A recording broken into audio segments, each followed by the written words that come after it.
రాజన్న సిరిసిల్ల జిల్లా కాంగ్రెస్ పార్టీ అధ్యక్షుడిగా సంగీతం శ్రీనివాస్ బాధ్యతలు స్వీకరించారు. ముందుగా అమరవీరుల స్తూపానికి నివాళులర్పించి బస్ స్టేషన్ నుంచి కాంగ్రెస్ కార్యాలయం వరకు భారీ ర్యాలీ నిర్వహించారు.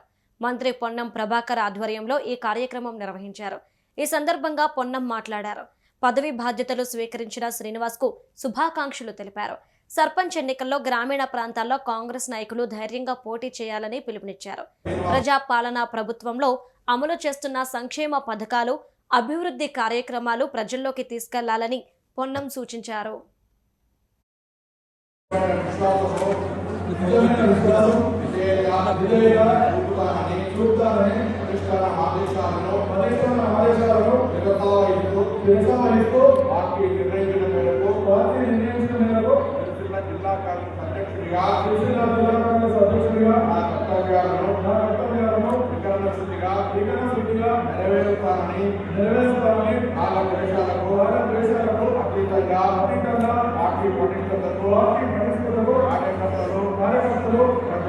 ప్రజల పురోగతికి కృషి చేస్తానని శ్రీనివాస్ గారిని ప్రమాణం చేయాలని కోరుతూ సంగీతం శ్రీనివాస్ అనే నేను కాంగ్రెస్ పార్టీ సిద్ధాంతాలపై నిజమైన విశ్వాసం చూపుతానని పరిష్కార ఆదేశాలను నిరసనయిస్తూ పార్టీ నిర్ణయించిన మేరకు జిల్లా కాంగ్రెస్ అధ్యక్షుడిగా నా కర్తవ్యాలను శుద్ధిగా నెరవేరుస్తానని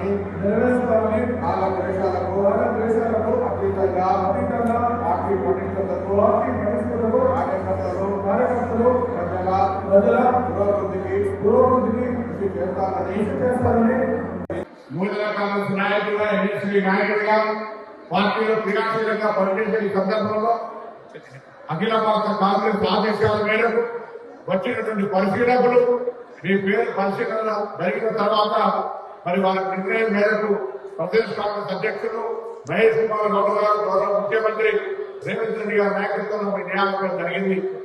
ఈరోజు అక్కడ జిల్లాకు సంబంధించి ఆది శ్రీనివాస్ గారు శాసనసభ్యుడిగా గుర్తుగా మహేందర్ రెడ్డి గారు ఇక్కడ పోటీ చేసినటువంటి అభ్యర్థిగా అక్కడ ఒక మండలానికి వేడిపల్లి సత్యం గారు ఎమ్మెల్యేగా ఇంకొక మండలానికి కావలపల్లి సత్యనారాయణ గారు ఎమ్మెల్యేగా ఉన్నారు. అందరూ కలిసి ఎలా సిరిసిల్ల జిల్లా మీద రాబోయే కాలంలో కాంగ్రెస్ జెండా అన్ని రంగాల్లో ఎగరవేయడానికి అందరం కలిసి పనిచేసే సందర్భంలో జిల్లా కాంగ్రెస్ అధ్యక్షుడిగా నాయకత్వం చేపట్టాలనే సందర్భంగా కోరుతూ ఉన్నాం. తక్షణమే ముందు సర్పంచ్ ఎన్నికలు ఉన్నాయి. సర్పంచ్ ఎన్నికల ఒక అండగా కాంగ్రెస్ పార్టీ తరఫున ఈరోజు గ్రామీణ ప్రాంతాల్లో ధైర్యంగా కాంగ్రెస్ పార్టీ కొరకు పనిచేసినటువంటి కార్యకర్తలు విజ్ఞప్తి చేస్తా ఉన్నాం. ధైర్యంగా గ్రామాల్లో వెళ్ళండి, కాంగ్రెస్ కండువా వేసుకుని సర్పంచ్ గా పోటీ చేయండి, ప్రజలకు చెప్పండి. కాంగ్రెస్ పార్టీ ఈరోజు 2 సంవత్సరాల అధికారంలోనే అనేక కార్యక్రమాలు చేయగలిగిన భవిష్యత్తులో మిగిలిపోయిన కార్యక్రమాలు చేస్తామని ధైర్యంగా చెప్పగలిగినట్టుగా పరిస్థితులు కాంగ్రెస్ ప్రజాపాలన ప్రభుత్వం కలిగించింది.